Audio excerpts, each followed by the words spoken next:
Hey guys, in this week's episode, we're going to talk about Noah Baumbach's new movie, Marriage Story. But before that, we're going to discuss everything we've been watching in the last week, as well as Watchmen, Season 1, Episode 8. The penultimate episode. That is correct. Wait, what? Join us! It's not the penultimate episode? Yeah, there's only one left. Oh, is that what penultimate means? Yes. Oh, just kidding.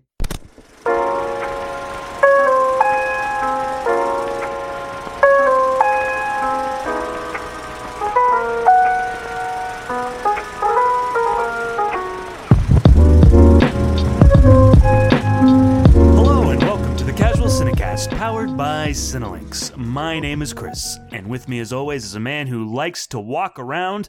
Mike, how you doing today? Good. I guess my reputation precedes me. It does. Also with us is a man who enjoys his space. How you doing today, Justin? Not claustrophobic. Doing very well. All of a sudden, I understand what mine means more now that I understand Justin's, he got the space part of it. Yeah, Yeah, one of I you get is it now. LA and one of you is New York. Yeah, I'm with you now. Yeah. Good It's joke. a good one. Yeah. I approve this one more than most other ones that you do. Yeah. More of this, please. More thinkers, more two-parters. Yeah. And if this is your first time listening to the show, normally we like to start off every episode with a joke. Then a section called News on the March, where we talk about everything that's going on in the film world that we find interesting, or everything we've been watching, or whatever. Then we'll be moving into a review of Noah Baumbach's newest film, Marriage Story. And guys, in honor of Marriage Story, I had a topical question Mm-hmm. for you both. Okay. What is your favorite on-screen couple? Not like the best movie, but like what is your personal favorite? Like which ones like made you the most happy or the most sad or made you feel the most, in your lifetime, So, Wow. I know, it's a thinker. Yeah, the movie You requested is, more thinkers from Chris, so I decided to throw a thinker your way on my end too. The movie is from our age, or just something we've seen, like from our Just life. something you've seen in your lifetime, like not what you think is critically the best, just what made an impact on you at some point in your life and why, and what age were you, and what are the circumstances, Sure. that you watched that movie. You want me to go first to give you guys time to think? Yeah, go ahead. You go first. Okay. So, not the best movie, although I think it's a really good movie, but a love story that was very poignant when I first watched it.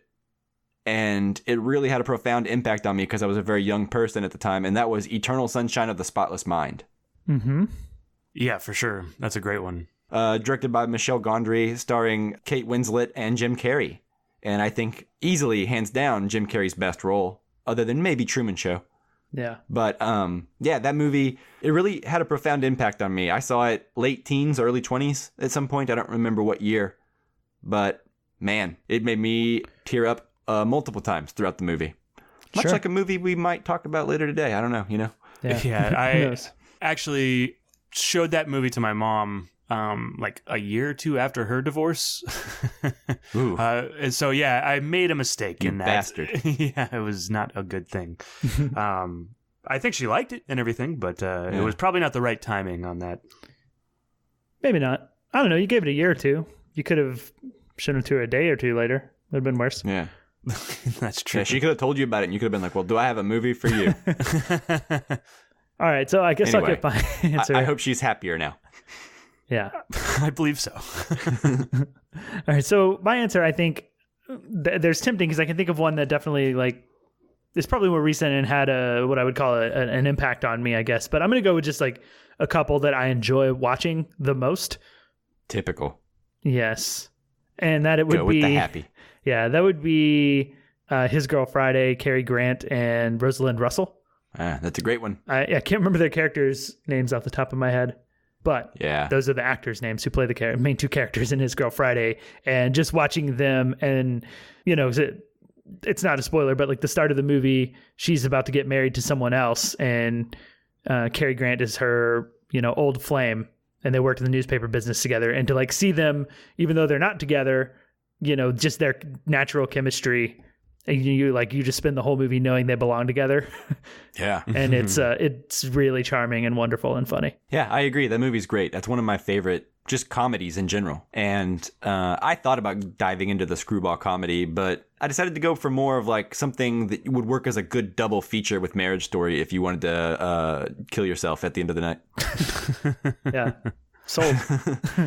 But yeah, well, hang on. Since we're describing plots, I didn't describe the plot for Eternal Sunshine. I'll be brief. It's about a couple that just broke up, but then the man, Jim Carrey, Joel, I think is his name, finds out that she had their entire relationship erased from her memory through some new fangled procedure that they do at this mysterious doctor's office. Yeah. So he gets emotional and decides to do the same thing. Yep. There you go. That's the plot of the movie, real quick. But yeah. Two great picks so far. Chris. Yeah, so have you had adequate time? I have. The first one that pops into my head is recent and a TV show, but it's Outlander. I really enjoy watching that couple together. I think that there's a really cool give and take in that relationship, you know, and genuine love that takes place in that relationship. Yeah. And I don't know how it ends, so hopefully it ends better than the movies we're going to talk about later. But yeah, I just really like how much they love each other and how much they're willing to do for each other. It's very probably over the top Outlander, but and I guess the plot would be that it's got time travel in it, so anytime there's time travel, I enjoy it more. But that's like a rule. Time travel makes any plot better. Yeah, exactly. But the the girl travels back in time and meets, what is his name? Jamie Fraser. Yeah, Jamie Fraser meets him back in the olden times and like Braveheart times, and like during like the Scottish clan days, back whenever it was like Clan Mackenzie, Clan Fraser, and they all just fought each other, and it was very Game of Thrones in Scotland. Right. Yeah. So I like it. That's mine. Awesome. Yeah, I'll hop off that real quick and say that, yeah, I've been watching that show. I'm up to date, and I'm awaiting season 5 right now. My girlfriend really loves that show. I agree with you. This is a relationship that is not often portrayed in long-form storytelling, right? Usually a romance is like you spend like half an hour or an hour and a half with these people and move on. But this is like a, so far, 40-hour plus series. And the way that it spans time and keeps their relationship interesting, you know, you would think like, okay, they're together. That's boring. But for some reason, it's not. Their companionship with one another just fuels the show. So I agree. It's a good call. There's so much give and take in that relationship. You know, there's love, but then, you know, like, he's willing to do whatever for her, but sometimes, you know, he's got to deal with... Anyways, it's just really great and worth watching. And you're right. That's the star of the show. It's not either one of them specifically. It's the relationship is the star of the show. Yeah, I completely agree. And also, I kind of what you mentioned earlier, like it's a little fantastical and maybe like a little over the top at times, but it's a romance series. It's a science fiction, fantasy, romance ongoing series. So yeah, just roll with it if you can. Anyway, good call. That was a good one. Thank you. Yeah. That was a good question, me. Yeah. Well done, Mike. Thank you. That's really what I was trying to get around to. Yeah. Well, here on the Casual Cinecast, when we're not asking interesting questions of each other, what we like to do profound questions of each other. What we like to do is we also have a Casual Criterion episode that we do every other week normally. Right now, since it's December and all the great movies are coming out right now, we decided to postpone those until the new year and talk about all the great movies that are coming out right now. But what we do is we each choose a movie from the Criterion Collection, and then we put it out to you guys, the listeners, to vote on which movie you want us to talk about. So more about how to vote on it. Justin, tell us all about that. Yeah, so we put the polls to vote on the Criterion films up on our Twitter, which is at Casual Cinecast. We also have Facebook and Instagram at Casual Cinecast. You can, follow along with what we're going to watch next. You can send us questions and topics to discuss about the films we're reviewing each week. You can also email those questions and topics to casualcinemedia@gmail.com. And then, of course, if you haven't done so and you like the show, go into iTunes, give us a 5-star review. It helps other people find the show. And yeah, we would appreciate it because more listeners equals, more fun, more questions that come in. Yeah. And we're all about more fun. And as you've heard to this point, we love interesting questions. Yeah. And fun. Profound questions. Oh, yeah. Profound questions. Whoops. By the way, if you're interested in the Casually Criterion episodes, we just put out an episode on the Umbrellas of Cherbourg. And then in January, we're going to resume again with 12 Angry Men. Mm-hmm. Yeah. And then I guess with that, guys, are we ready to go ahead and move on to News on the March? Mm-hmm. Yes, I am. Punch it. News on the March!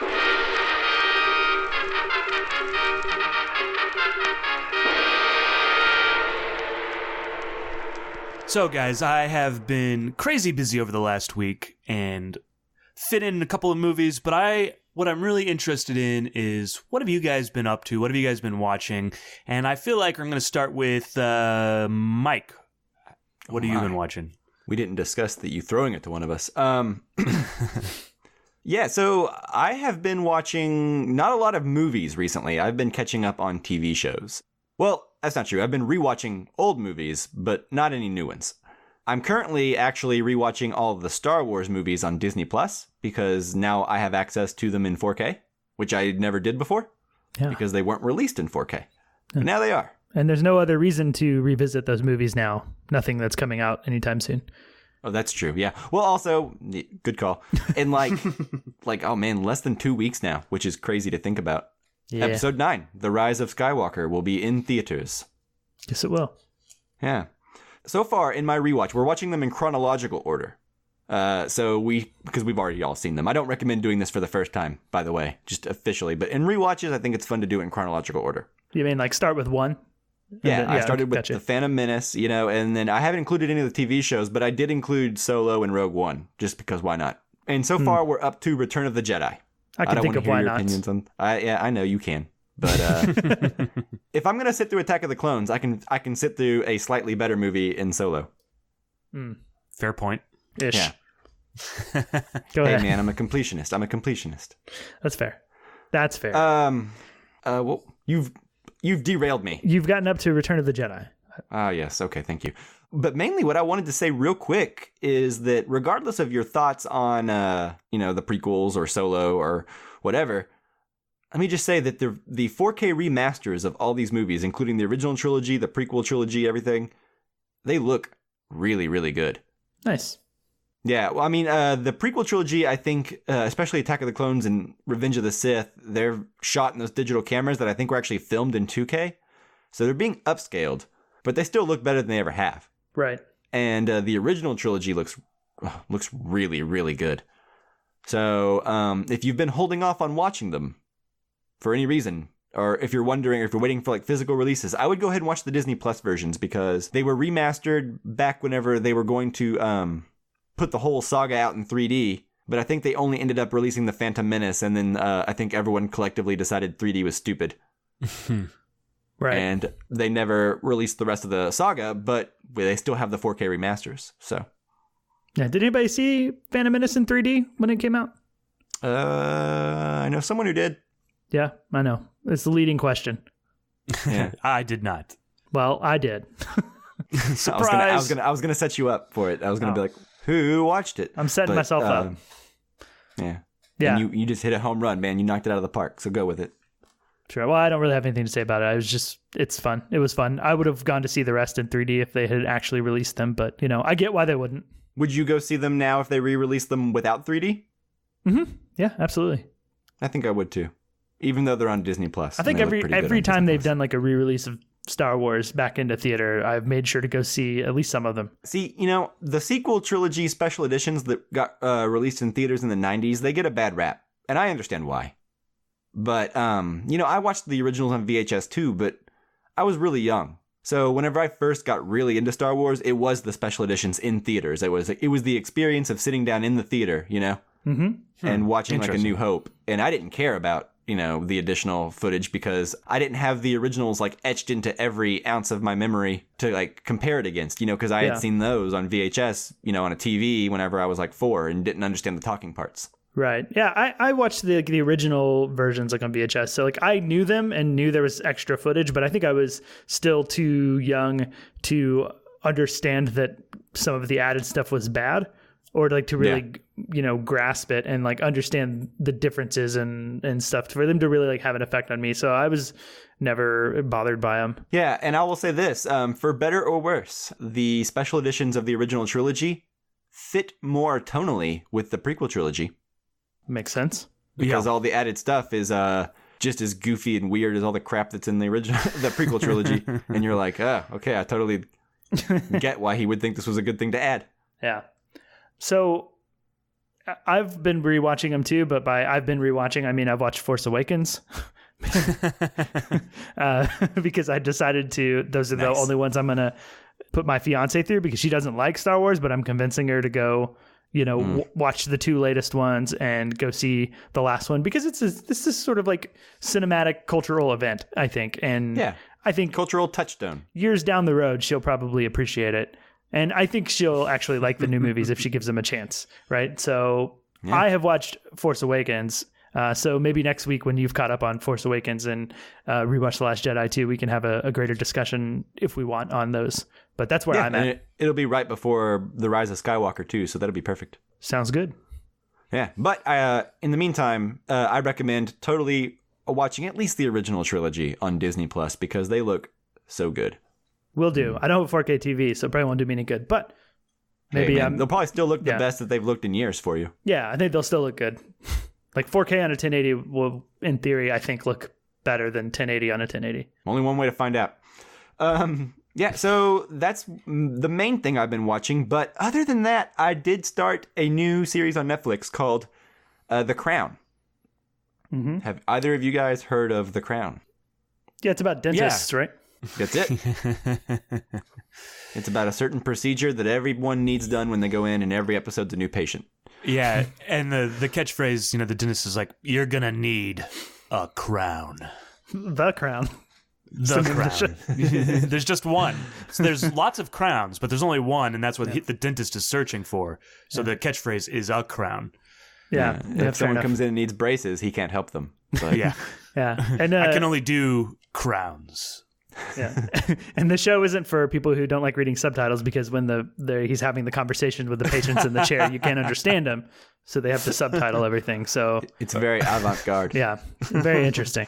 Yeah, that's exactly it. You nailed it. No, this is the show starring. Goodness, I've gone completely blank on her name. Chris, help me. Claire Foy. Thank you. Foy, yeah. Claire Foy and Matt Smith and Jared Hess. And that blonde girl Vanessa something another Kirby from Mission Impossible Fallout, that was in it for like 5 minutes. But she's not blonde in this show. She's brunette. No, but this is about the royal family. The Queen and the current Queen of England and her family and her immediate family, and how she rose to power. And John Lithgow plays Winston Churchill. Mm-hmm. And he's actually really, really good in this. I think John Lithgow is an actor that I think a lot of people of my generation find hard to take seriously. Because of Third Rock from the Sun? That, and also when he's in serious things, he's often goofy. Well, it's not really a serious thing, but do you guys remember, crap, I know I get these mixed up. Is it Rise of the Planet of the Apes with James Franco? Yes. Where he has, John Lithgow is like his dad? Mm-hmm. Even in that, he's a little goofy, I think. It's always like a little bit cartoonish, but I think in The Crown, this is the best I've ever seen him. Like, I can see him neck and neck with like Gary Oldman and their portrayals of Winston Churchill. So, by the way, I think you guys would find it really interesting, because we reviewed The Darkest Hour on this show, and I think we all really liked it. I know Justin did. Yeah. And so it's interesting to see a lot of the same events talked about and dramatized differently in the first couple episodes of The Crown. So it starts out in World War II. Right at the very like in the middle / end of it, I believe. It's always kind of vague with the dates, but it's the whole season 1 is spanning years. So right. I'm not exactly sure like when things begin and end, but there are some events that happened in Darkest Hour that are dramatized differently in The Crown. Yeah, I know they switch out actors in different seasons because all the characters are aging older, are aging up. How old is the Queen? Oh, I don't know how old she is at this point. It starts out she's a little girl. Okay, yeah. and then it jumps up to her in like her teens, I guess. And then I think the first 2 seasons star Claire Foy and Matt Smith, and then after that it's going to be Tobias Menzies and Olivia Colman. Yeah, I think she's in the 3rd season now. I don't know. I'm not clear on that. Well, I think there's like I think there's going to be like flash forwards and stuff like that too, to where I think they're going to sprinkle in those actors a little bit. That way you get used to seeing them in flash forwards, you know? Mm-hmm. And that way when they take over the whole series in season 3, it'll be a little bit more like, this isn't weird. Yeah, it won't be abrupt. Yeah, it won't be like, this sucks now. None of the magic is there, because you'll be kind of used to it and anticipating it, you know? Interesting. But anyway, I think it's good. It's a good show to watch with, you know, your significant other. It's about royalty, so like inherently it's a little bit like eye-rolly, because the whole time you're like, all right, this whole family is useless. But but you know, it's a show, so it's fun to watch shows about royalty. That's why they keep making them. Sure. So that's the Crown. Noted. Yeah. So does anyone have anything else they want to talk about, or should we just go ahead and get into Watchmen? I think we should just go ahead and get into Watchmen. I had some stuff, but it's not as important as talking about Watchmen, so I want to give that the time. All right. Me too. I'm talking about Watchmen right now. Oh, I see. But I'm also being born right now. Yeah. I'm also watching you die right now. Oh, wow. I don't know. I'm sorry, that got dark. I was trying to think of one way to one-up you, but... You just scared me. It just came out weird. I know, it just came out weird. I feel uncomfortable. Well, let me paint over this uncomfortableness by saying that we're going to talk about Watchmen episode 8, and if you have not seen it yet and you don't want anything spoiled about it, we are going to give some spoilery details and really talk about it in depth. So if you don't want to hear anything about it, stop listening now. Check the show notes, because we'll put a timestamp in there of, you know, exactly what second this discussion ends, so that you can pick the episode back up and finish listening to our talk about Marriage Story. Yeah, have fun. See you there. Yeah, with whatever you choose to do, I hope you have fun. Yeah. All right. So who wants to kick us off on Watchmen episode 8, A God Walks Into a Bar? I vote Chris. Yeah, okay. I really like the show, and I really like this episode, too. Earlier in this episode, we talk about how, you know, you add time travel to anything, and while it's not exactly time travel that's in Watchmen, there is time paradoxes, which is not as good as time travel, but just barely not as good. Yeah, if time travel makes every plot better, then time paradoxes just make just give you that little punch on your way to making it better. Yeah. I love the way they tell this story. It starts off, you know, with Dr. Manhattan and Angela meeting, and it ends after they're done talking. But the stuff that is encapsulated in there is so great, and is told from Dr. Manhattan's perspective in a way that to me is very interesting, because we're basically seeing everything and experiencing everything in a way that Dr. Manhattan would. And I find that really interesting. Yeah, I really enjoyed this episode. What did you guys think? Mike, do you want to go next, or do you want me to go? I'll go next, sure. Okay. Yeah, I think this episode is good. I think it's a good episode. I have been a little iffy on the last couple, not necessarily due to like content, but just like execution of the story mainly. But this episode, I think, is really strong. There are some things that I think distract me about it, but we can talk about here in a minute. But overall, I think it feels more like Watchmen. It's not doing its own thing. It doesn't feel so self-important. I don't know. I don't know the best way to describe it, but I really like this episode. I think this is the tone of the show that I wish kind of was blanketed over the whole season a little bit more. But yeah, strong episode, and I'm excited to go into the finale and kind of see if they can stick the landing with this whole thing. And kind of interested to ask you guys a couple questions on what you think of things here in a minute. But yeah, what about you, Justin? Well, I think this is a good episode in terms of the things that happen in it and like the information that I get and how it fits into the overall story. I think that I felt a little bit of a shift towards things that you were talking about last week, Mike. Issues that you had with the show. Some of those same issues, to me, sort of reared their head in the most problematic way so far, for me, in my opinion. Oh, yay. I'm excited to dive into that. in this episode. And so I had a little bit of issues with that. I'm hoping that by the end of the season, with next week's episode, like it kind of just papers over the cracks a little bit, and I can think about it overall. Because thinking back on the episode and everything that happened in it, I enjoy it and I'm into it and interested to see what comes next. But watching it, I had some issues, like just not thinking about the show as a show and not having the writing kind of come through and bother me. Oh no, I definitely sympathize with that. I think we'll talk about some examples, I guess, but I enjoyed it. I enjoyed seeing like, okay, what happens and how did we kind of get a lot of the dots connecting in this episode, at least some of the most like interesting dots. And, I'm loving that part of it. And I agree with Chris. I'm a real big sucker for time travel. And so this totally scratched that itch for me and got me really excited. Yeah. We get some, what is it called? Doctor Who did a whole like arc about it like 2 years ago. Bootstrap paradox. Oh, what is? Explain that. Like the way I'm going to butcher this. The way Doctor Who described it in the episode is like, man goes back in time, wants to meet Beethoven, and like, all right, Beethoven, like the fifth is like the best thing I've ever seen. He goes back in time. Beethoven's never heard of the fifth. Okay. And going back and basically like you do the thing that creates the thing, and then it becomes a paradox. Basically. Yeah, the infinite loop is the way that I've heard it. Yeah. Where it's like if I go back in time, or if I get a watch from my grandfather as a gift, and I go back in time and lose the watch, and my grandfather finds it, where did the watch come from? Right. Like that sort of. It's like a real John Connor and Kyle Reese situation. Yeah, I am going to suggest a TV show that's on Netflix right now for both of you. Is it dark?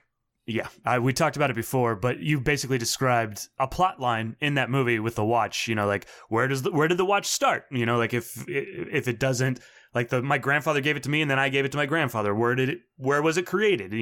Yeah. But yeah, dark is definitely all sorts of time travel, timey-wimey craziness. Nice. Well, I guess I want to stick to good things first, I think. Or do you guys want to save the good for last so we end off positive? No, go for it. Okay. I really enjoyed the scene with Dr. Manhattan and Ozymandias, Adrian Veidt, and finally getting all of the answers of what the like Europa moon is all about and how Adrian Veidt ends up there and why. I called it on Europa. You did. Well done. Yeah. Well, I mean, basically, I just observed a Reddit post that looked pretty convincing, so then I told you guys about it. But yeah, nailed it. Yeah. But that's my favorite scene, I think, in this episode. And it was really fun. Yeah, I agree. It's a lot of fun. Sorry, Chris, go ahead. That's all right. I was just going to say, yeah, one of the things I really liked about that scene is Adrian Veidt dealing with, like we've talked a lot about old men looking back on their life with regret, and I really liked that character development in him. He's like, nobody's listening to me. Nobody wants utopia anymore, and he's so frustrated.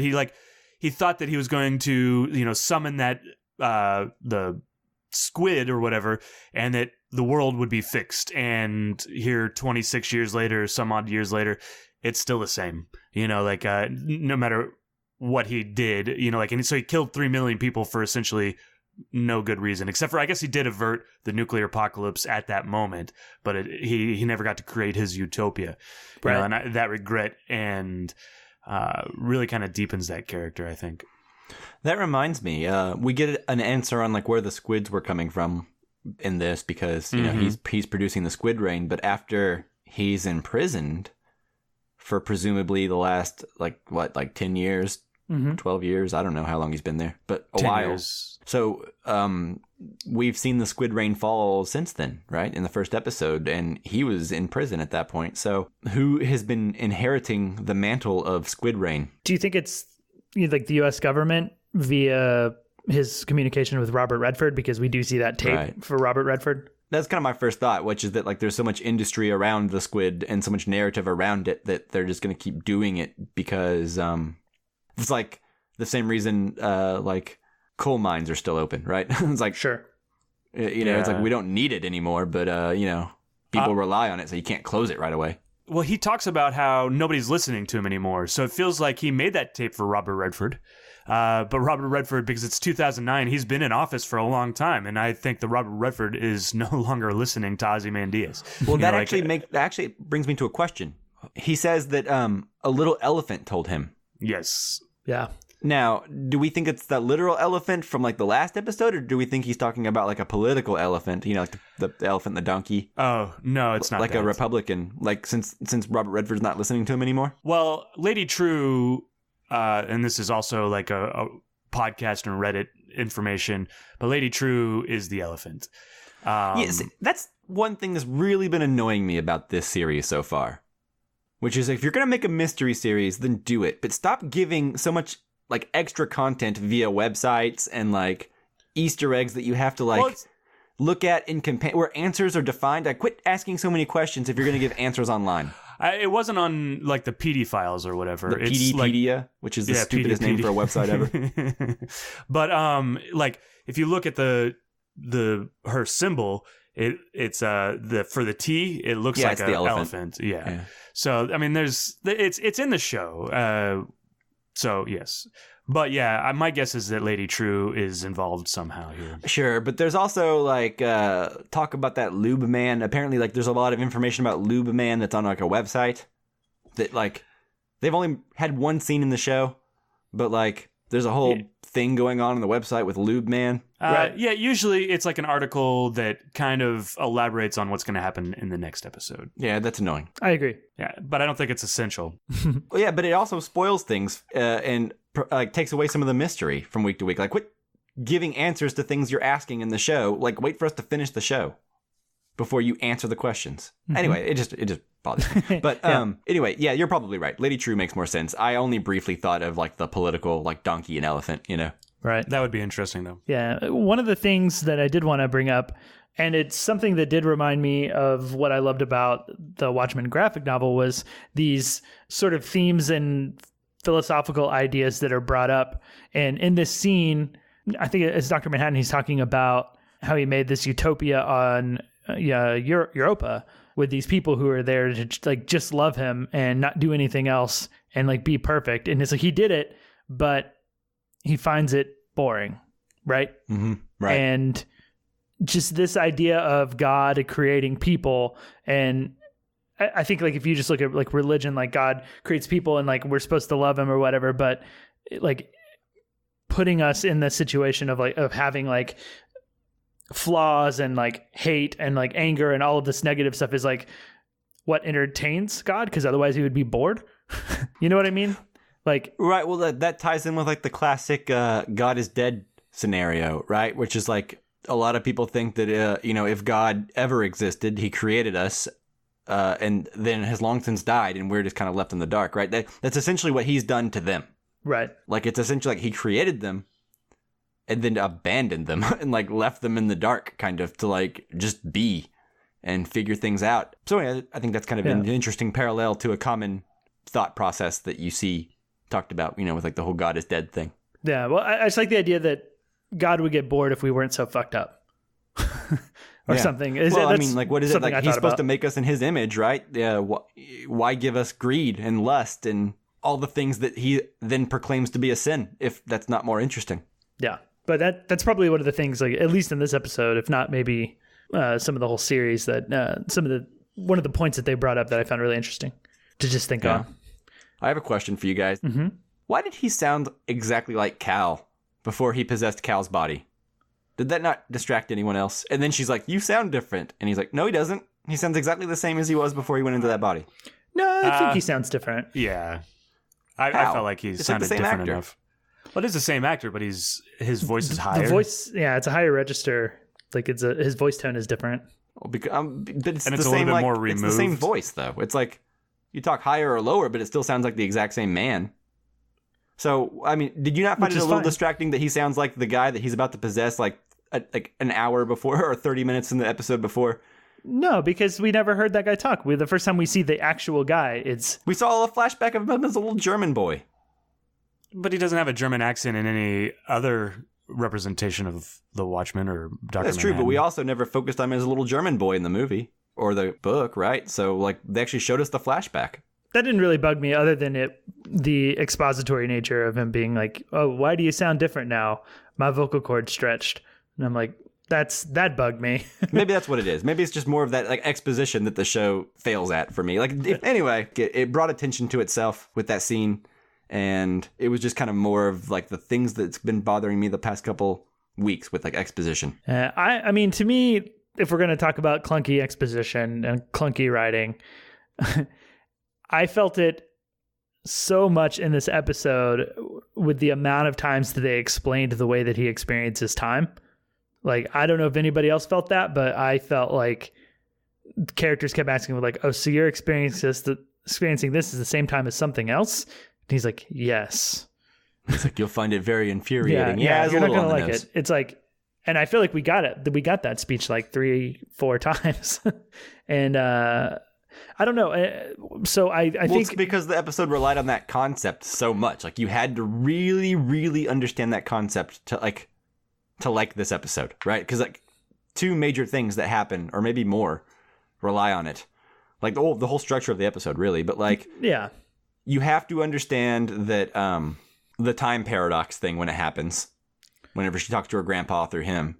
Yeah. And you also have to understand the end when he's like, "This is the moment I fell in love with you, and also the moment I have to stand here and let one dude shoot me," or whatever.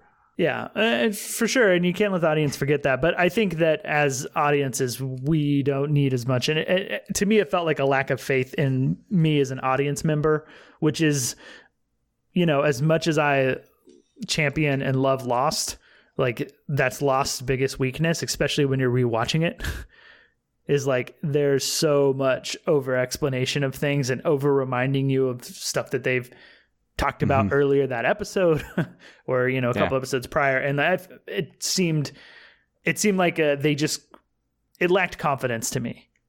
Yeah, that's a good way to describe it. That's like the words I couldn't find for the museum earlier this season, right? When she kept going back to the museum, and then like the last time she went to get all the information, it was like people long dead, but they had like 3D projections of all of them with like a really nice interface that felt really modern, and like it was just like, okay, this is a little bit like, it feels like the quality of storytelling is lower whenever they try to like do that. Yeah, I know exactly what you're saying. Like, they don't trust us. Like, in the age of the internet and like Easter egg breakdown videos and all that stuff and like review culture, Yeah. Like, you can make your show as opaque as you want and like confusing with no hand holding, and people would still be on board for it, I think. Yeah. Dark is definitely an example of that. But what I will say, kind of my take on that, and I don't know, I wasn't bothered by him explaining it several times.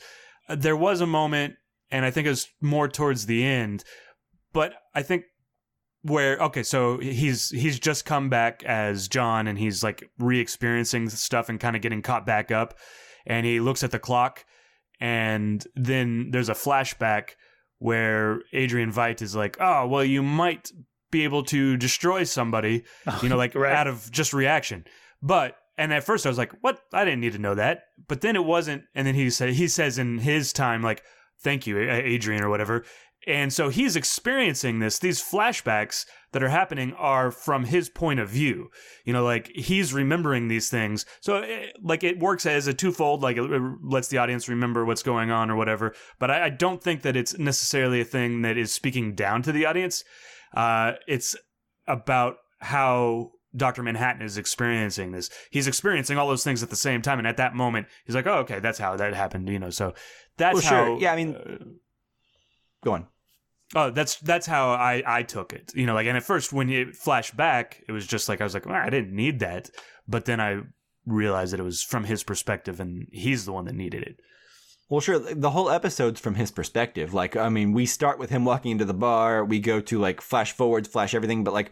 Really, this episode is one big hour in the life of Dr. Manhattan and how he experiences time, right? Like, we're seeing it all at once for that very reason, and it's very Dr. Manhattan focused. I agree with you, but I also, I didn't feel it specifically with the things that Justin was referring to, although I think I might now if I go back and watch it. But I have felt that exact thing several times in this season, so I have no doubt that it's a valid criticism. Yeah, I don't know if is it just a habit that Damon Lindelof learned because he was so important to Lost, and Lost was such a mysterious show that they constantly had to be reminding people because, well, if you think about real quick, Chris, when like Lost was out, this wasn't in the age of streaming. Like we kind of barely had DVR, I think. So people could record a Lost episode and rewatch it on their DVR, but like you couldn't binge a lot of last seasons on DVD. Like that's how I watched the first season, was like my friend had it on DVD. Yeah. And let me borrow it. You could binge it, but also you couldn't binge it until the entire season was over. The next season was about to come out, and they'd release the previous season on DVD. It's like, then you can go and binge and watch it. Otherwise, you couldn't go online to the, ABC website and stream the latest episode or whatever for a while. Yeah. And so it's like, that's how they developed. And it seems like this little like tick that is still there, even though we're beyond that. Well, so what I would say is, for Lost bridges this gap, I think, in a certain way between like network TV and where we're at now. I do think that there's a bridge in the gap. And network TV, like everything got explained every single episode, because like you had to be able to come in at any point and understand, like you had to be able to watch season 6, episode 1, and the next episode be season 7, episode 2 or whatever. And you should be able to go into it and understand completely everything that's going on in a network TV before Lost. Right. What I will say is Leftovers doesn't have the over exposition that you guys have that issue with. Leftovers is much more like obscure, and at least from what I remember, and I guess I don't necessarily have the problem with it in this, but I see what you guys are saying on that. But I don't think that that's in Leftovers as much. Leftovers is much more trust the audience. I think the other thing is the Watchmen is just trying to do so much. Like that may be the main problem with this show, is that it's trying to do so much, and like as it tries to cover all those things, it's trying to like keep up, guys. And they are, I guess, afraid that maybe like not everybody's going to keep up, so they kind of tend to over-explain things. And I will say, like that may, for us it may be a redundancy, but for other people it may not be as much of a redundancy. Yeah, but that's not our problem. Well, you know what I mean? Like if Justin and I are both feeling it, then it's there. And so like what I would say is, like, if you want to hold on to the lowest common denominator, don't strive to make your show so intelligent on some places. I mean, that makes sense. And I mean, like your experience and like is different obviously than anybody else's experience, and you're right, like you don't go lowest common denominator, and I'm not sure that this is lowest common denominator. That's what I'm saying. It's like it feels like it's a really highbrow show with like lowest common denominator tendencies. Yeah, okay. I'm with you. I think the other thing too, and I kind of do give the show somewhat of a pass, and maybe that's why it hasn't bugged me so far, is, and I started thinking about this because I responded to someone's like Twitter question. Someone asked, like just random person that was like, do I need to read the source material to understand the Watchmen TV show? And I would think that my answer was basically like, I think it'll help, but you're going to feel the exposition of the show if you're familiar with the graphic novel, right? And like, I think if you know it, there's going to be so many like speeches and lines in the show, they're going to be like, well, I didn't need to know that. And so I don't know how much of that is pouring into, the specific issues we're talking about with these latest episodes. Well, that's interesting. I think that's fair. And I think a lot of it seems like like repeating information, like holding my hand, assuming that I can't follow or pay attention or don't have an attention span or whatever. But I think what it is it's probably really effective for people who aren't familiar with the graphic novel, like all this exposition. Yeah. But I think it's going to have the Lost payoff at the end, where when you rewatch Lost, you really feel that problem. And I think even people who haven't read the graphic novel, when they rewatch Watchmen, I think this show is going to drag in a lot of places for that very reason. Mm-hmm.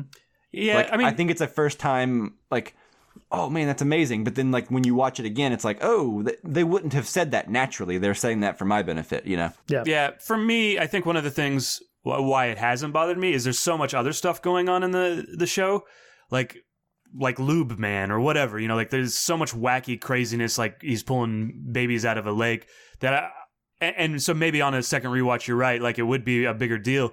But, like, I'm so much more interested in all these other things. They're kind of sneaking that extra stuff in there. And I don't necessarily, it doesn't bother me as much because all this other wacky stuff is going on. Yeah. And I felt it less in this episode, but I sympathize with Justin's point. I only have one last point, which is to say that I think it was a mistake to give Dr. Manhattan eyebrows. It was very distracting. It looked like Tobias trying to join the Blue Man Group. It did not look like Dr. Manhattan. It did not look godlike or impressive. It looked weird. Yeah, well, I will go on the record as saying I thought most of when it was Dr. Manhattan, except for when he was like not glowy, but anywhere he was like glowy and it wasn't just like a dude in like a painted skin or whatever, I thought it looked pretty bad. But I don't care for the show. Yeah. Like, I'm not in it for the visual. I don't care how good he looks. I just think it was a mistake to keep the eyebrows. That's all I'm saying. Those eyebrows sure, fair were enough, prominent and distracting. Yeah. Thoughts on the eyebrows, Chris? I didn't even notice that he had them. Yeah. Me neither specifically, but I was distracted by other things with him, I think. But yeah, CG him doesn't look super great. Glowy him doesn't. On a similarly small note, the other thing that had really started to annoy me is, I think, a poor use of the word fuck by Angela. Motherfucker. Like, dude, she's been using that every episode, I think. She always has like some reaction where she's like, what the fuck? And it bothers me every time. And I've been trying to just let it go and be like, this is just a character. It's just a character. But like, it bothered me because we saw it so many times. And if you watch like what happened last week on Watchmen at the beginning of this episode, the last episode ends with this line, and we see it in this one, and we see it, I think, again later in the episode, but where she's like, baby, we're in fucking trouble. Oh yeah, that was so lame. And I'm like, oh. But when that episode ended, my girlfriend was like, ugh. Yeah. Her use of fuck always 99% of the time just really bothers me and sticks out like a sore thumb of like, you know, let's really drive this line home, people. Let's put a fuck in there. Minor complaint. I feel you. Yeah, minor complaint. Overall, I think this episode's an improvement. Yeah, I'm excited about the finale as much as I liked it. Yeah, we're complaining, and if you're still sticking around, and I assume you like the show. I assume you. So, thank you for sticking it out. So, real quick, I did want to mention one last thing. It sounds like you were wrapping up, so sorry, but like one of the like my favorite moments in this, you know, like we did bitch a lot, so I'm gonna like do this positive thing to just kind of cap it off, and hopefully you guys liked it as much as I did, but probably not. But there is, I love the way the episode's set up and everything takes place at the same time. He walks up to her and he's like, he talks about how he loves her, and there's a moment that he loves her, and we don't get that until the very end. He's like, this is the moment that I realized I love you. And he's like, and it's that's also that time paradox because he's always loved her, right? But and it's at the end, and he's like, and it's because I told you that we can't succeed and you're still going to try. And he just kind of sits there and he has like he doesn't smile, but there's like a look of satisfaction on his face or pride.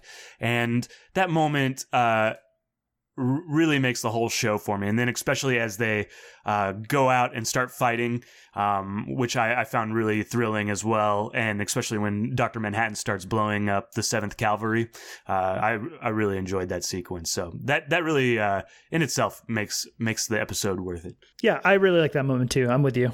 It was, yeah. I was like, oh, nice. Yeah, nice. I like that. It was very sweet and genuine, and yeah, I liked it. Goodness, we went on a long time. Yeah. We still have a whole marriage story to talk about. Oh, goodness. So I guess we should wrap it up and leave it there on Watchmen, huh? Yeah. Anything else before we move out of News on the March and move into Marriage Story? No, nothing here. All right. Well, let's talk about Marriage Story. What I love about Nicole, she is a mother who really plays. What I love about Charlie, he loves being a dad. He loves all the things you're supposed to hate, like waking up at night. She knows when to push me and when to leave me alone. He never lets other people keep him from what he wants to do. Dad, you're too far. I know. It's not easy for her to close a cabinet. He's incredibly neat. She's brave. He's brilliant. He's very competitive.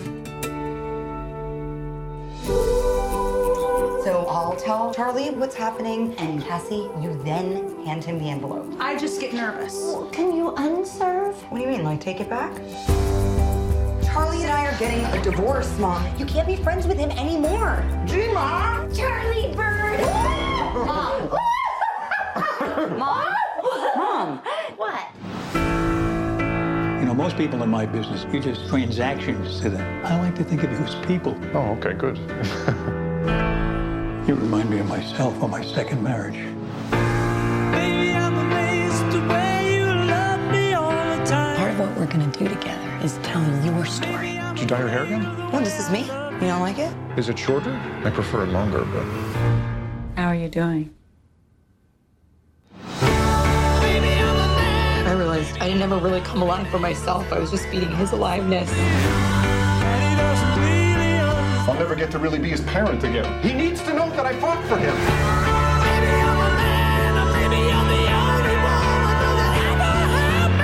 It's not as simple as not being in love anymore. Eventually, it'll be the two of you having to figure this out. Together.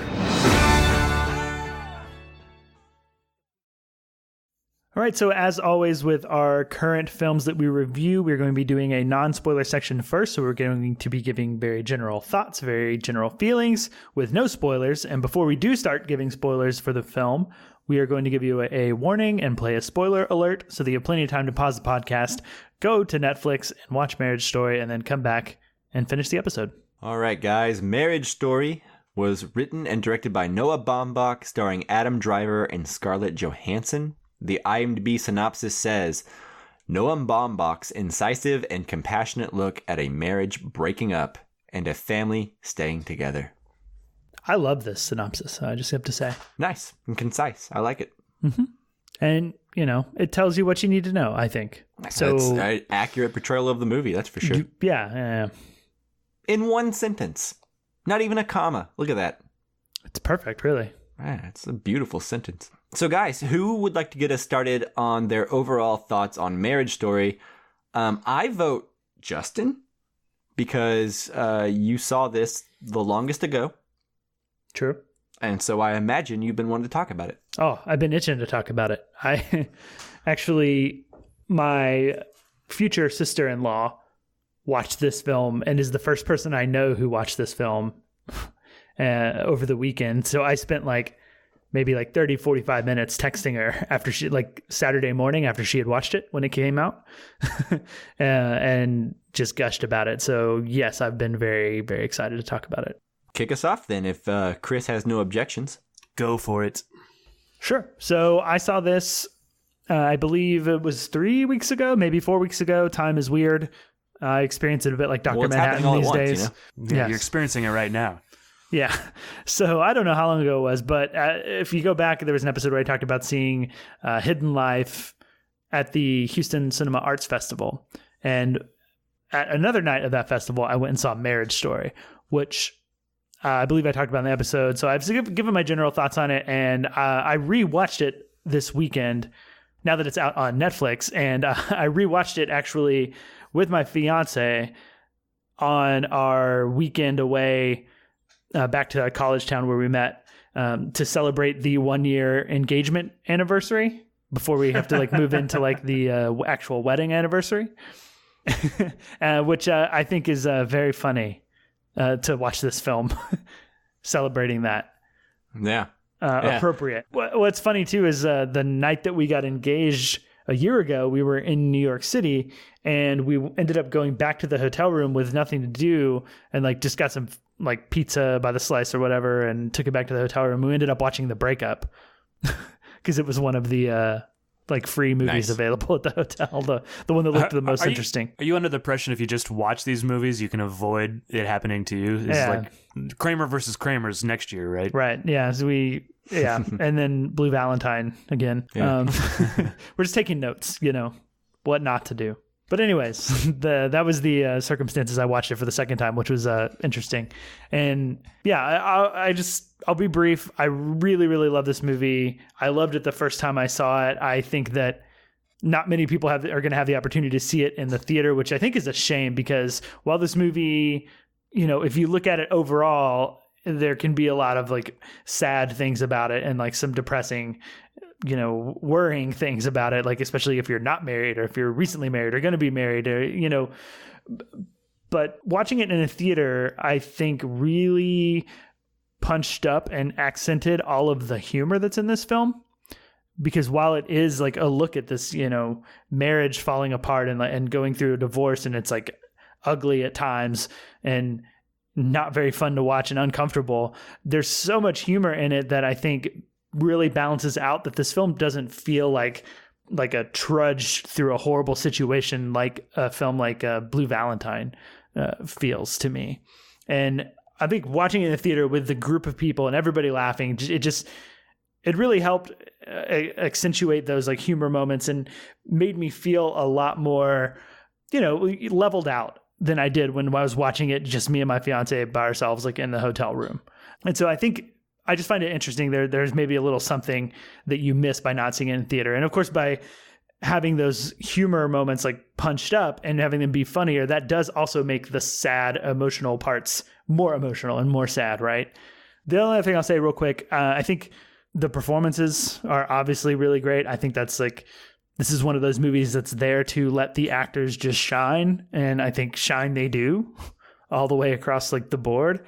And I think I said this back when I first reviewed it, but Adam Driver or Scarlett Johansson, I think are for sure 100% getting Oscar nominations. And at this point, they would be my choices for winning out of everything that I've seen so far. But yeah, I think this movie is funny. It's moving. I cried, I laughed, and it's very much like the type of movie that I enjoy, which is this very real life slice of life, like look at a real life situation that's not fantastic or anything at all, and just really exploring like humans and the way we react in like different real life situations. I think I can't gush enough about it, but I will stop for now. So who wants to go next? I'll go. I am going to probably just echo everything you've said. I saw this on Netflix. I did not get to see this in theaters, but I agree in the sense that I was laughing frequently and I cried multiple times. This movie, when it was over, there was not like I'll see how I feel about that tomorrow. It was like as soon as it was over, I knew I was watching something great. Mm-hmm. I really, really loved it. I 100% agree with you that it makes no sense for Adam Driver and Scarlett Johansson to both not be nominated. This movie is so brilliant. Every time you think you identify with one more than the other, new information unveils or a new point of view unveils, or the character just goes through absolute hell that you would not wish upon anybody, no matter what they've done. You know what I mean? So it's just like you're always sympathizing. What's so beautiful about this movie is it's about two people who genuinely like one another and think the other one's a good person, breaking up. It's not about two people that hate each other. That would be boring. Right. So it's played with just this raw, bare humanity that they're just putting out there and exposing themselves in ways that I think are really beautiful.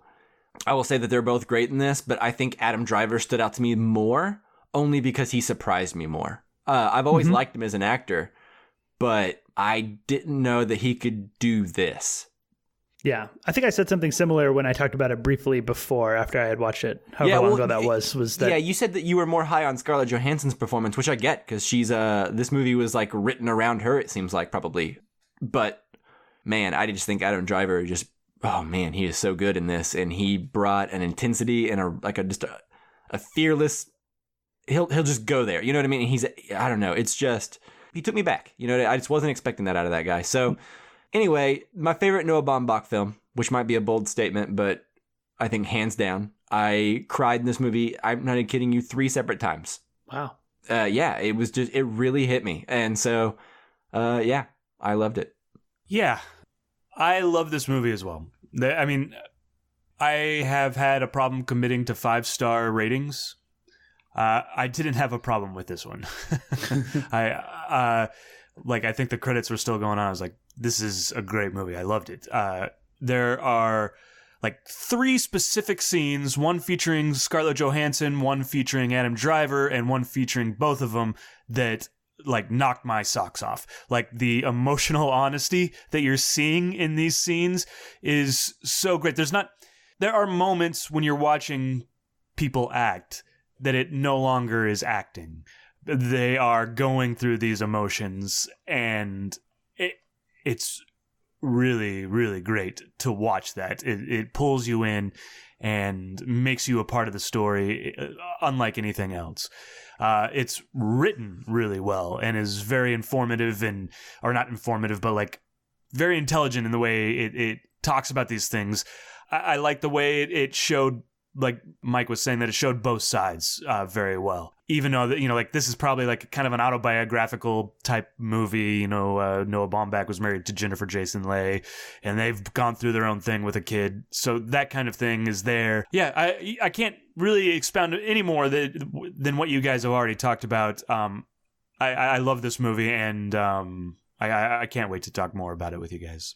So I'm ready to go ahead and get into spoilers as soon as possible. I think we pretty much all kind of said how we feel about the movie, and I think everyone has a pretty good idea of what we think about it. Does anyone have anything for non-spoilers?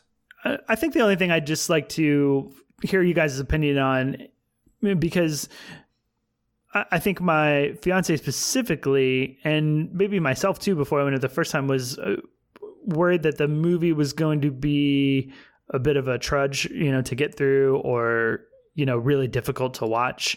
And I personally don't feel that, which I think is kind of amazing. And one of the things the movie does really well. How did you guys feel about that? I mean, like if someone's hesitant to watch this movie because they think it's like, this sounds depressing as heck. Well, I mean, if you're going through a divorce, or if your mom is going through a divorce, maybe don't show this to her right now. Sure. But yeah, you're right. It's subject material that can be hard to deal with and feel like a trudge. But like you were saying, it's also a very funny movie that finds the humor in those moments. And it's not necessarily like vicious. There are moments of viciousness, but the movie itself loves both the main characters, right? Mm-hmm. And treats them both with respect and tenderness, really. Yeah. And I think you understand so much of like when the times do get ugly in the film, you kind of understand where they're coming from on a human level, and know that you know that none of these characters are that ugly. It's just like the situation. So I think it keeps it, you can kind of think about it and like identify with it and relate to it. And you don't get any like ugly, hateful characters. Well, it's more of like a statement on the current system we have in place here in America with divorce, right? Like it's almost like the lawyers are the bad guys. Like it's almost like blatantly saying that multiple times, because if it weren't for the lawyers, this whole process probably could have been a lot smoother for everyone involved. So I think there's very much that kind of criticism where it's like we like the leads, we hate the lawyers, and we hate the system in place that makes divorce and separating after makes an already awful process even worse. Yeah, there's some choice lines and words or times that they use like the words winning and losing in the movie, I think. Mm-hmm. Yeah. And I think that's where it's like harshest criticisms that come is like this idea of like being a winner or a loser in a divorce with like kids or something. and yeah. I think you understand through like what Noah Baumbach wants us to feel that like that's not really good. You don't really win or lose. So in the movie, they talk about how the system is in place for like people that aren't willing to cooperate, right? This is our couple is pretty cooperative, and the lawyers are the attack dogs, right? Now in a situation where, like the husband or the wife or, isn't going to give money or give child support, it works, like that, but not for two people that are like completely amicable, like the lawyers don't help in that situation, right? And I guess they actually had that chance in mediation at the beginning, but anyways. Yeah, I have thoughts on that, but I do want to save them for spoilers. Yeah, definitely. But yeah, it sounds like we all recommend it. Chris, seemed like you said you were 5 out of 5. I personally gave it a 5 out of 5. Again, like you, Chris, immediately when I was done with it. Mike, what do you think? Oh yeah, I even gave it on Letterboxd. I gave it a 5 out of 5 and even added the little heart next to it. Oh, you hearted it. Yeah, I hearted it and I 5-starred it and I added it to my best of the movies year list. So, I don't know. It sounds like if we're doing the math, it seems like I like it most out of all of you. Damn. Well, I mean, I added it to my best movies of the year list too. well, I mentioned it first, so. Okay. All right. Fair enough. It is a competition after all. Yeah. No, this movie's great. It's really good. Like I said, any movie that can make me feel this much, like I knew this movie was gonna be 5 stars 20 minutes before it ended. Yeah. Like, unless they had just completely gone off the rails in the last 20 minutes, I saw no way that this movie wasn't gonna seal the deal, because like I had gone through every emotion that I could go through. You know what I mean? In a good way. Like it sounds exhausting. I don't make it sound like, oh, geez, I don't know if I want to watch that movie tonight. You absolutely do. Yeah. Like we mentioned this earlier, it's not taxing. It feels like it may be taxing because we're, it's heavy at times, but it's emotionally satisfying. Like you may cry, but there is sometimes satisfaction in crying, like heavy isn't always bad. Like it's one of those things where like I think every adult human in a long-term relationship should probably see this movie. Like it's probably good for you to see this movie. So I would say if you're turned off by that, then that's not a good excuse, Yeah. But it's not like, well, I mentioned Blue Valentine, but like, or like The Boy in the Striped Pajamas, or one of those, Schindler's List or something like that. It's not like, it's not, this isn't the Schindler's List of divorce movies. Yeah. So, well, cool. So, but even then, I would compare it closer to Blue Valentine than most movies. I think a really apt comparison, and you've already mentioned it, but is Eternal Sunshine of the Spotless Mind. Like, it's funny. It's also poignant and, might make you cry. So I think that's the best comparison there. Yeah, makes sense. Although I think this movie is way funnier than Eternal Sunshine of the Spotless Mind. It was always classified in the comedy section when we all worked at Blockbuster, and I never understood that. Whereas this movie, I can understand why it would fall into comedy. Did you guys ever watch that movie, P.S. I Love You? Yes. With Hilary Swank? Yes, I did. Yeah, that was under comedy too. Yeah, Swank. Yeah. Yeah, and I guess it was like it had Jim Carrey in it, so it's obviously a comedy. Yeah, I was thinking at the time. No, P.S. I Love You had Gerard Butler in it, well, and I'm also sorry, Jeffrey I Dean meant Morgan. I was talking about Eternal Sunshine still. Oh yeah, well, same thing. I think both of us just like sad dramedies, and they're like, oh god, let's just stick it in comedy so we can sell it. Right? Yeah, that's fair. The classification of movies is often hard to do, and done wrong. For sure. All right, so spoilers. Yes, let's go. No, I guess Rosebud is just a piece in a jigsaw puzzle. Any more cigarettes you got up there? I'll tell you all about it. Things are going to start happening to me now. And here we go. So the scene that I kind of alluded to earlier that I couldn't talk about in non-spoilers was the scene whenever he actually shows up to Scarlett Johansson's mom's house.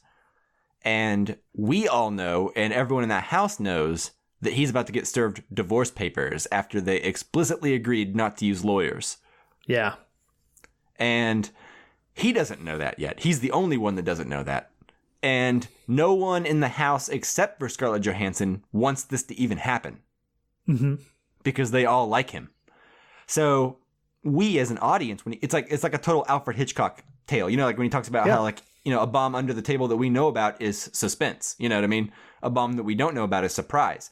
He sticks this time bomb under the table in this emotional drama. And I tell you, like, I am more into this scene and when he's going to discover that envelope and the location of that envelope at all times within that scene. You know what I mean? Like while everyone else is walking around the kitchen, I am so worried about that. Yeah. It's like notorious levels of suspense, right? Like, yeah. I'm not kidding you. I was more on the edge of my seat in this movie, in that scene, than I have been since like Mission Impossible Fallout. Right. I didn't want him to see that letter, and this is before we learn what Adam Driver did wrong, really wrong in the marriage, right? So at this point, we're still mostly on his side, and it seems like he's being blindsided. And it's just brutal to watch because it just makes Scarlett Johansson seem so heartless at first. Well, she had talked to the lawyer before that, and I feel like at least for me, like that got me on Scarlett Johansson's side as well. Like that kind of allowed me. Not until his infidelity was on the table and she knew about that was any of her behavior excusable. Well, she brings that up. She already knows it at that point though, and she had brought it up to Laura Dern in their initial meeting of like, I think I'm pretty sure he had an affair. It's what she assumes, right? We don't know for sure. They haven't talked about it. There hasn't been a scene where they address it really. And then it's not until that's what the movie does so well, is they're always balancing, like keeping us on each one's side for a little bit longer That way we really get the impact of their hurt. Yeah. And then they feed out bits of information more so that we start to become like, okay, now I see that person's point of view. Now I see this person's point of view. Well, that person's still wrong, but do they deserve all this, you know? Yeah, it definitely is, the way you go back and forth. I think, just to underline what you're saying about this scene, I think the best moments of comedy, I think, in the film come from the scene right before Adam Driver arrives, and they're discussing how to like give the papers to him. And she's talking about the auditioning. Yeah. I think just giving us that whole setup, that whole scene, which is super funny and making us laugh that much. And then, you know, Adam Driver shows up and you're like, oh man, now I'm in suspense mode. Yeah, exactly. It's brilliant the way they do that. They just like, they build up the divorce papers so much, and we already know where Adam Driver and Scarlett Johansson think they both stand. You know what I mean? So we know what Adam Driver's going to be thinking. And he comes in with good news, right? He comes in with like some of the best news you could probably ever get as a theater person. Yeah, it's almost like he doesn't really understand the seriousness of the situation, you know, and it's just now dawning on him that she's really going to go through with this whole thing. And like the part when he's like, what do I do?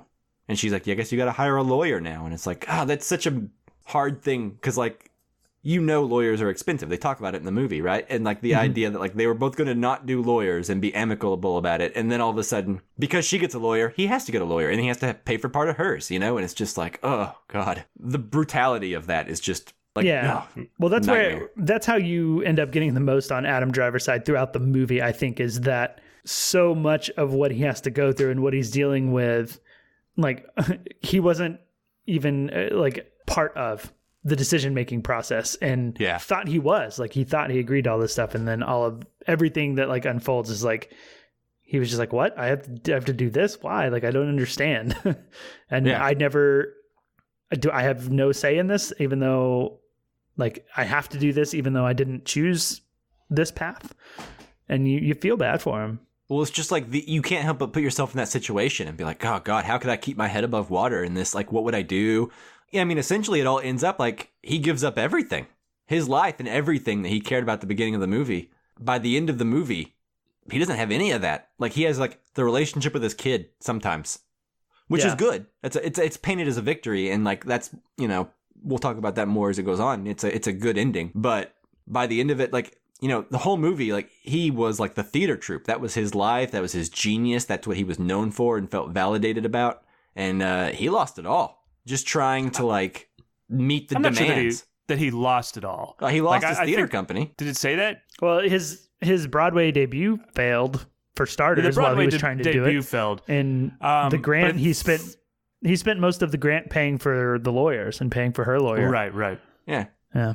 So he didn't get any of it. He just had to move. He had to move and take up like crappy work for a year in a place he didn't want to be. But then, you know, you got to go where your family goes. It's part of like the message of the movie, right? It's like what mature adults do. They work it out. But yeah, like it's just so brutal because like, I mean, not that he doesn't deserve it based on what he did, but it's also like, geez, you just see the brutality of divorce, you know, and just how like hard it can be, especially on like the man side of it in these kinds of situations, you know. Assuming the man isn't a complete asshole and doesn't deserve it. Yeah, I think that was really highlighted. And there's the scene with Alan Alda when he's talking to him. And previously he had advised him, like, get an apartment here so you can establish that you're with and near your kid. And then in the next scene, he's like, oh man, it really doesn't look good that you have an apartment here. And he's like, so should I get rid of the apartment? And he's like, no, don't get rid of the apartment because then it doesn't look like you're around. Yeah. There is a situation in this movie where, like, say she just goes to LA but leaves the kid behind, you know, like where it's the opposite, you know, it's like where, because they'd be at that point, they're a New York based family, right? But because she took the kid to LA, then they're a LA based family. So there's a situation where Scarlett Johansson's in the Adam Driver role in that situation, you know, where she has to move back to New York essentially. Right. I did want to talk about, there's the three scenes that like kind of really bowled me over. And the first one is actually the lawyer scene with Scarlett Johansson. And while I don't necessarily agree with her getting the lawyer when they'd agreed not to and stuff like that, that's the first scene for me where like, okay, I understand where she's coming from in this relationship, like, and why she would want to dissolve this relationship. You know, she doesn't feel like that she has her own authority or whatever. But the way that that scene is filmed and acted is pretty miraculous. Like, Scarlett Johansson in that scene is so great, like so wonderful in that scene. You know, like that's one of the ones, like seeing her start to tear up, like makes me tear up, like, because it's like this real emotion that's just bubbling to the surface for her. And it's, I really love that scene. What did you guys was it? say? One of you guys talking about in one of our episodes? That maybe it was a conversation I was having with somebody, but we're talking about the difference in, you know, watching an actor try not to cry. Yeah, Waves. There's a scene in That's right. Waves. Yeah, that was me and you talking about that. But yeah, you feel that in there, like the emotion is so much there that like you're not watching someone like trying to cry. You're watching someone try to she's stop. trying to control her emotions, you know, like and that's really great. Yeah, but that's a good example. It reminds me of this thing that Ethan Hawke said one time about Before Sunrise, whenever he did this scene and he was like crying and he was like, oh man, I am nailing it. And then Richard Linklater was like, yeah, don't cry. And he was like, why? And he's like, if you're crying, they're not crying. They're watching you cry. And so I always thought that was kind of interesting, where it's like, I agree. It's like, it's more interesting to see an actor try not to cry, or like yeah. there's a way that crying can seem to like, all right, now's the time where I'm supposed to cry, you know? Right. Yeah. Playing with those levels, like, and she does it really well. Like, we talked about Punch Drunk Love a while ago, and there are moments in Punch Drunk Love where Adam Sandler blushes. And I've always considered that like a great acting, you know, thing, because you don't control blushing. And I think it's the same in this. These are emotional responses that Scarlett Johansson and Adam Driver are having, but like where she starts talking about something and then just all of a sudden tears start like welling up. It's not acting. It's those emotions are there, you know, like, and watching those levels of her trying to control, I'm going to try to sniff this away or they're going to go away, you know, and it's really amazing. Yeah. I mean, I don't know if this is one of the 3 scenes that you're going to talk about, but we get a perfect example of someone trying not to cry, and it being, at least for me, like the most emotional moment in the film is like towards the end when Adam Driver is reading the letter. Yeah. Oh, that isn't one of the scenes, but yes, that is the scene. That's one of the scenes that slayed me. Oh, it tears me up. It's a great scene. Like, and as you guys continue to talk about these scenes, I'm like, oh yeah, that's a really great scene too. That's a really great scene. This is just like first watch. These 3 scenes are the ones that stood out to me. Sure. But so what are the other 2? So the other one, of course, is the big showdown between Scarlett Johansson and Adam Driver in the courtroom, when he hires Ray Liotta. It's after the courtroom, and they're like, the fight in the apartment actual between like the 2 of them. Yeah. And they're like, let's just talk this out. The fight they should have had before she hired a lawyer. Yeah. But it escalates and it goes so far. And then it, like, Adam Driver at that last moment, and they're both great, but he's like, if you were to die and it wouldn't have any effect on my son, I want that to happen. And then there's just this moment, like, after, where he's like, and you know that he's got like an alcoholic parents or like abuse is there. We're never really quite sure what it is. And it's just this moment where he realizes like, oh, I just messed up and I didn't mean that. And he like collapses, you know, like in the middle of the floor. And then shame. Like there's this shame. And then there's this like tender moment where like Scarlett Johansson, like they've been yelling and screaming the worst things at each other.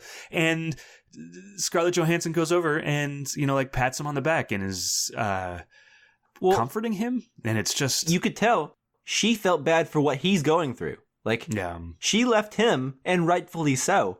But after seeing the brutality of the courtroom and all that stuff, that she's just like, yeah, this isn't us.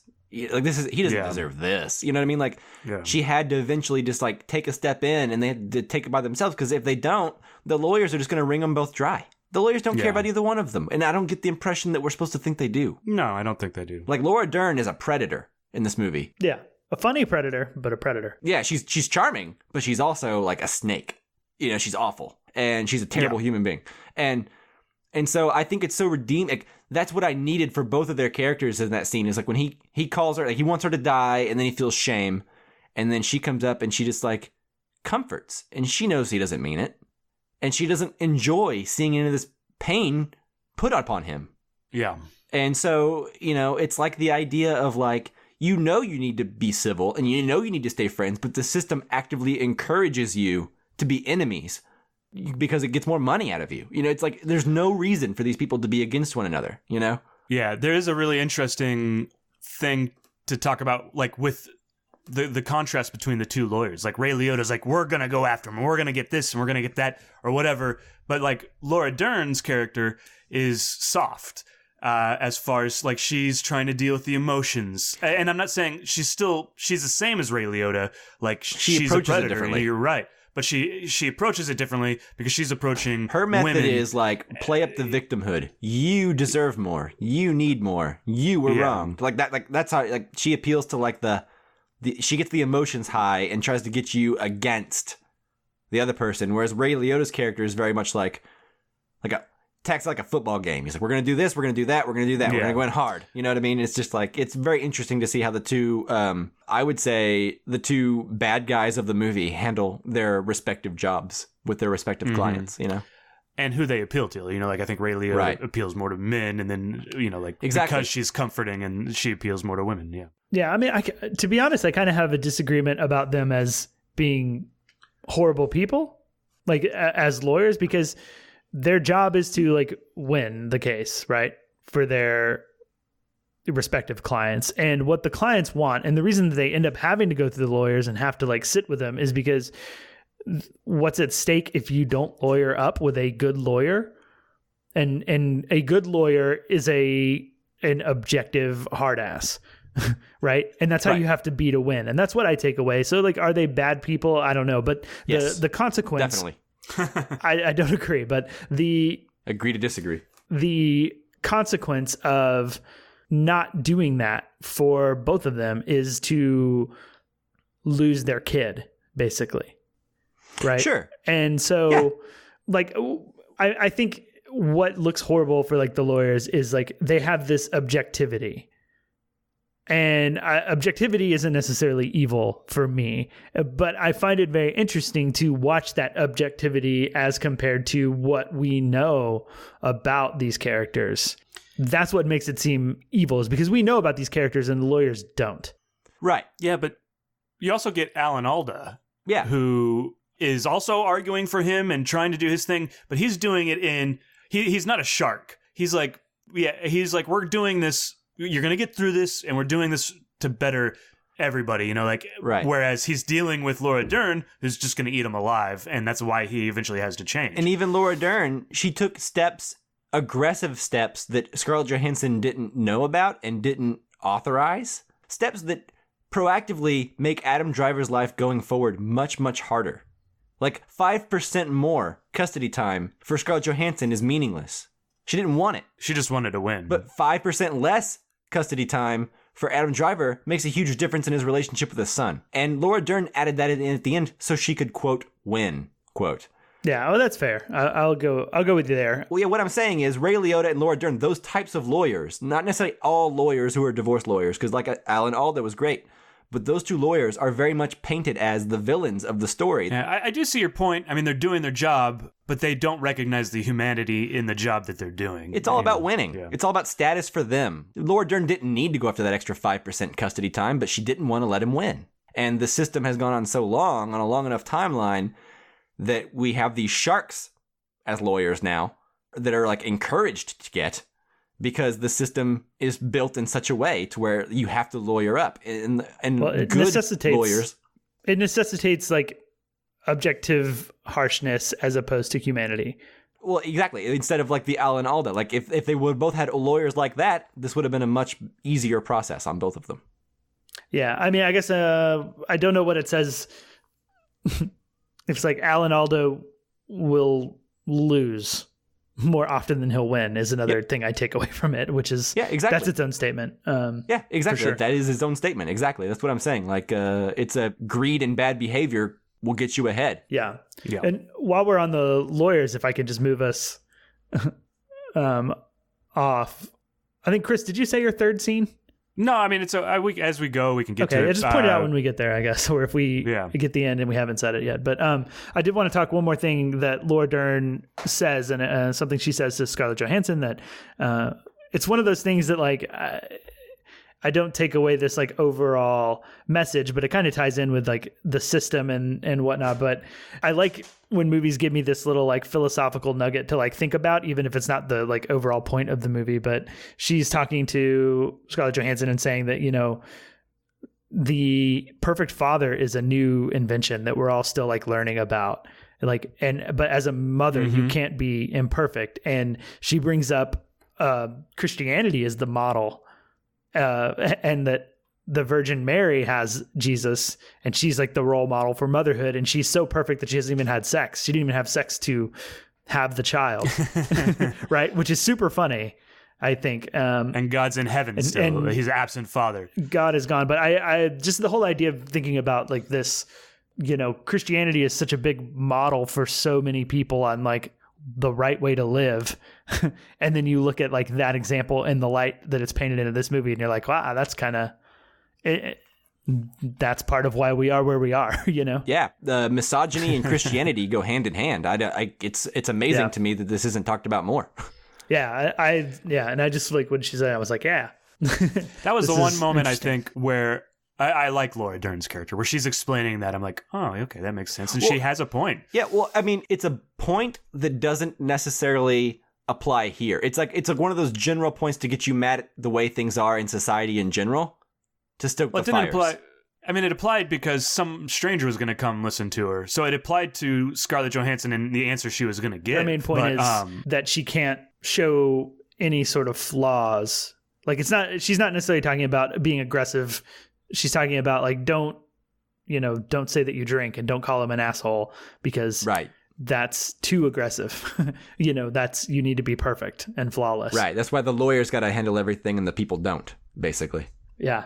I do want to talk about the letters and just make a comment really quickly that I love the device of opening the film with, like, the letters and the letter readings and seeing all of this, because totally agree. It's like this, even though they don't get read to each other, we kind of understand the consequence of them not reading it to each other, because what this does for us as an audience is, like, really make us understand what we've been talking about, how the movie's even-handed and treats them both with respect and love. And, like, the letter reading is just, like, the perfect, like, here's the foundation for this movie, now go.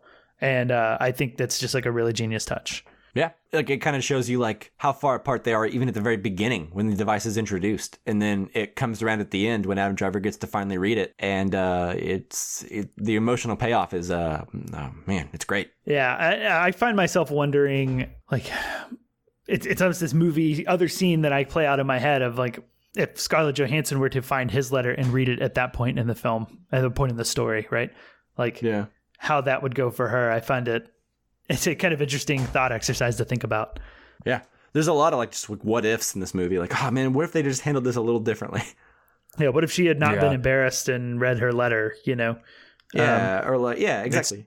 What if they just talked a little bit more and been better at communication? Yeah. Well, that's a big thing too, is, like, I do, understand where Scarlett Johansson's coming from, but there is a part of it that's like, I feel like a lot better communication from you guys could have avoided all of these problems, because, it's one of those things where, like, you go back and forth, but at a certain point I'm like, you guys obviously don't communicate very well and don't, like, talk, and, like, that's the problem. And then you don't want to read this letter.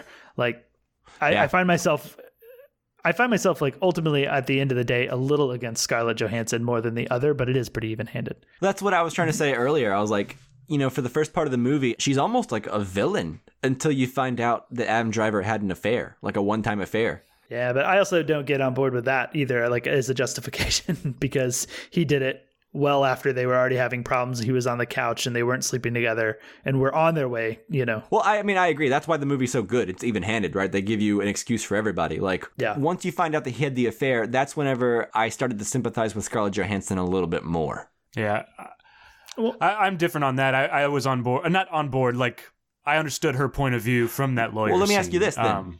So what if we hadn't found out about the affair, the idea, like, she knows how expensive lawyers are. They talked about it at the beginning of the movie, and they're like, let's just do it without lawyers. We both want the same things. What's best for the kid? So why would she do the thing that sends the whole thing into, like, bad news town, right? Like, it could have been a completely amicable split. Bad news town. Why did she go to Laura Dern in the first place? Exactly. That's what I'm saying. Like, literally, a coworker is just like, oh, yeah, you got to go to a lawyer. And she's like, I don't want to go to a lawyer. And she's like, yeah, but you should. Yeah, it's the lady that she's talking to about the TV show who's like, goes into her trailer. Yeah. She's like, oh, yeah, well she's like, we agreed to not have lawyers. She's like, no, but you got to just go talk to her.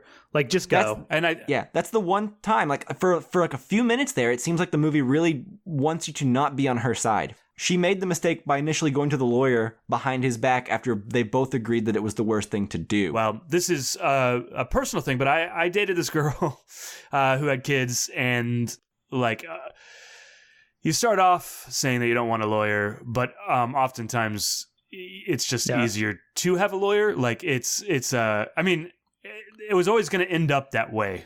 Like whether it's Scarlett Johansson. I wish the movie would have explored that a little bit more, though. Yeah, and that may be, but like, and this is so. What I guess I would say is that it's my personal experience that I'm bringing to this, as opposed to what the movie's saying. But like, Scarlett Johansson was going to get a lawyer, or he was going to get a lawyer, because at some point he was going to want to take the kid back to New York, and she was going to say no, and they're going to have to try to figure that out. You know, like, and at some point, lawyers were going to be a part of this, or mediation is also a thing that they were doing at the beginning. Yeah, I agree. I just wish the movie would have explored her thought process a little bit more. Like I said, I think later on it gives context to the point that, like, we don't know exactly when she found out about the affair. Right. At least I don't think we found out exactly when. I think she may have known about it the whole time. She may have found out after, like right before that phone call where she tells him about it. Well, I think there's a look in the first scene when we're in the restaurant after where she notices the girl. She sees the stage manager girl that he had the affair with come over and like touch his knee and talk to him. There's a look from her that like she's not looking like, oh, what is this? Touch was weird. She knows at that point. Yeah. That's what I think too, and that's what makes like her behavior. I think, like I said, you're back and forth. So I think it's good in the long run, but it's frustrating initially when watching it. Such a great conversation too. Like a movie that inspires this kind of conversation, or you can take different sides. You know, like is really great. Anyways, totally. I inherently identify with Adam Driver, but I'm trying to like not let my like that be like a product of me just being a man. You know what I mean? Like I'm trying to like look at it even-handedly and like from both perspectives, you know? Yeah, I was definitely that way the first time, but after watching it with my fiance, who is, a female, and her name is actually Nicole, so she very much identified with Scarlett Johansson, I think at times, more than most people. But she, at the end of the movie, was more on board with Adam Driver too. So if you're worried about like as a male, I had the same concern of like, well, am I identifying with Adam Driver too much just because, that's my biology, right? But can't help it. Just natural. Yeah, but she had a lot of issues with Scarlett Johansson's actions too. So the other thing that I think that I want to touch on, and this is the last thing I have, and then we have one listener question, but I just want to talk about the singing scenes. Oh yeah, I had on my notes here. Adam Driver sings. He does, and well, and I enjoy that. Yeah, Sondheim. That's right. Company. I looked up what that was because it's very curious. Did you know what it was, Chris? Yeah, this same girl that I talked about the divorce and stuff, she did a lot of theater, more than I did. And Company was one of her favorite shows, so we watched it on Netflix a lot. Yeah. And actually, I recommend it. It's good. Yeah, it was good. Cool. Sondheim actually is pretty good, just in general. Yeah, well, I think if you want to dive a lot more into like the reason that song is there, that play is all about different couples about to get married. Some are getting divorced. It's very much about like examining relationships, to my understanding. This is what I've read.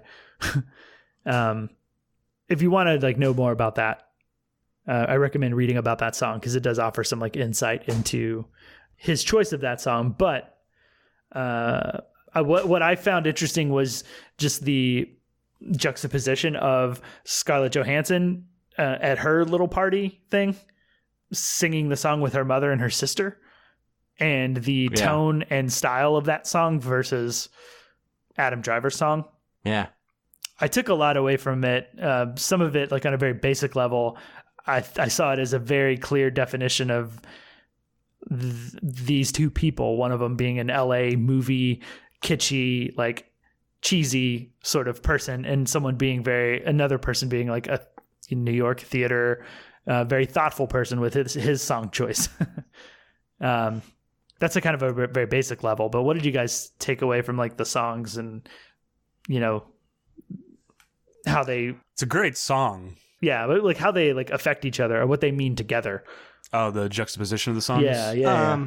Well, like if I had to put a meaning on that right now, I would say that when Scarlett Johansson's singing her song, it's very much with like her mom and her sister, and it's like a very joyous event, right? And Adam Driver's seems much less joyous. It seems much more like angsty and frustrated and sad. And he's not surrounded by family. He's surrounded by like the family he's about to have to give up because he can't pay them anymore. Mm-hmm.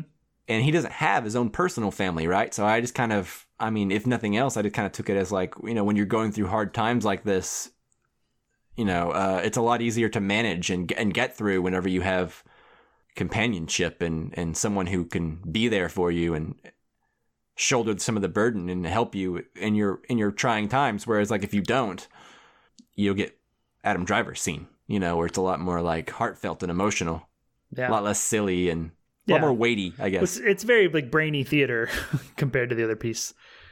Yeah. Well, and I think, what is the name of the song? Being Alive. Not to be confused with Staying Alive. Oh, whoops. Too late. It's like the... So I think it's the finale like number of Company or something where this guy's learned all about relationships and he's taking away lessons. And I think the guy who's singing it is like single, but he's learned through all these people like relationships and divorce, and he's like kind of changed about him. It's but I think it isn't the line like it's well, what I took from the song, his song specifically, was that like even though these things may end badly, or it's better to have loved and lost than to have never loved at all, right? The Shakespeare line, and that essentially is what the song's trying to say. Like I'd rather like being alive is being with somebody else, and as opposed to being alone, right? And going through these relationship, the hard times in a relationship, right? That's kind of what I took from it. It's worth going through the divorce or having the relationship in the first place and going through the divorce. That's being alive, and that's kind of what I took from it. Yeah. Well, the lyrics are someone to hold you too close, someone to hurt you too deep, someone to sit in your chair and ruin your sleep. Right. And it's kind of it's being alive, right? It's like, it's both the good and the bad. And that song's so great in the movie. I think it works so well, and Adam Driver like really nails it too. Yep. Anybody got anything else, or we want to move on to the listener question? Yeah, I got one more thing, and that is my third and final scene, and that is Adam Driver slicing down his arm with his razor blade, and so the third scene isn't nearly as dramatic as the other ones. But it's so funny, and Adam Driver nails the comedic aspect of it, and it's just so great. Yeah. I love that whole sequence. Yeah, everything with that lady coming to visit. That lady's so just odd and dry. She's so dry. Yeah, she's such like timid and like shy and like I don't know. She just seems like so shocked by everything. Mm-hmm. Or completely unreadable. Yeah, you're like, is she shocked or is she okay with this? Yeah, or is she bored and uninterested? I can't tell. Like, because there's something he says where he's like, I'm directing a play and trying to be here, and she's like, oh, well, that must be hard. And you're like, what? Is she sympathizing or is she just saying it? I can't tell. Like, are you implying or are you sympathizing? Yeah, it's very funny. I think while being awkward. Yeah, that's it for me. Nice. Cool. What's that listener question? Listener question comes in from Matt Ward, who's on Twitter @RealMattWard. And he asks how much do you love Sondheim, but I think that was a joke. And we've kind of talked about that already. Yeah. But he says, but So, but really, talk about the camera framing as a device Baumbach uses in Marriage Story to deepen the emotional divide between Charlie and Nicole. Well, I think that the most obvious things to me would be there's a couple of shots where the characters are placed at like pretty much like the most like the closest to the like opposite edges of the screen as they could be without making a bad composition. Right. Like when they're riding the subway and one of the shots where they're like right before they have their big knockdown drag out fight and they're sitting in chairs in his apartment in LA. Mm-hmm. Mm-hmm. And then for me, one of the other things that I noticed was I feel like there's a lot of single shots of them, right? As opposed to over the shoulders. Right. Like they don't share a frame a lot. When they do, it's like these wide frames. Well, and then when they do share a frame, there's something in between them, like their child or like that gate they're closing that one time when Adam Driver's leaving and they're both pushing the gate. Like beautiful shot. Yeah, too. There's that, and then like the scene whenever like Adam Driver is like, all right, let's get in the car or whatever, and he like has a hold of the their son's arm, and then the son is like grabbing Scarlett Johansson with his other arm, and so like you have Adam Driver pulling, and then the kid pulling against Scarlett Johansson's arm, so you basically have like the child dividing them kind of when they are in the frame together. Yeah, I think I do want to talk like that gate scene, the way that it's cut, where it gets those real rapid cuts on their face as we're watching them both like right before the gate closes. There's another scene that's really, really similar. I think it's in that first restaurant scene after she sees the stage manager touch Adam Driver's knee. She gets up to leave and he gets up, and we do those two moments have this like really like brief moment of rapid cut between them that is just like really intense and feels really right for those moments. And they kind of echo each other. What a good movie. Yeah, it's really simply shot, but there is I think he is doing a lot of stuff with like their placement in the frame. And Mike, as you said, there's stuff between them, and it's cinematography that doesn't call attention to itself, but just has that sort of subtle psychological effect on you. Yeah. A couple of times I thought this could be a play, like because it's so simple, but it is very well put together, like, and looks great. Yeah, but that's it for me. I am exhausted. Yeah, me too. I feel like my voice is getting worse and sounding worse. Yeah. I wasn't gonna say anything, but Thank you. All right, so does that we're done? Yeah, that does it for the episode then. Yeah. Yep. Awesome. Well, thank you guys so much for listening. Definitely a long one. If you listen to all the Watchmen talk too, wow. Way to go. Thank you. You're a trooper. And then, of course, also thank you, Jake Wagner-Russell, for doing our intro and outro music. If you want to hear more of his music, you can do so at soundcloud.com/bopscotch. Stay tuned to this channel. Next week, we will be putting out an episode on the new Clint Eastwood film, Richard Jewell. Sorry, there's 2 question marks after Richard Jewell, so I wasn't... Yeah. Very Ron Burgundy of you, as you, I think, said a few weeks ago. Yeah, indeed. But no, Richard Jewell. Hopefully that's good. I'm kind of mixed on Clint Eastwood's directorial movies for the past, 15 years, but you know what? Every, 5 years, he'll put out one that looks really good to me. Yeah, this looks good. I'm looking forward to it, and I say that as someone who has not been big on Clint Eastwood and have not seen his last several movies because they did not look good to me. Yeah, that's what happens when you put out 2 to 3 movies a year. Right. So if you want to send us questions, topics to discuss about Richard Jewell, you can send those to Facebook, Twitter, and Instagram at casualcinecast or to casualcinemedia@gmail.com. Thanks so much for listening, guys, and we will see you next time. Bye-bye. Goodbye.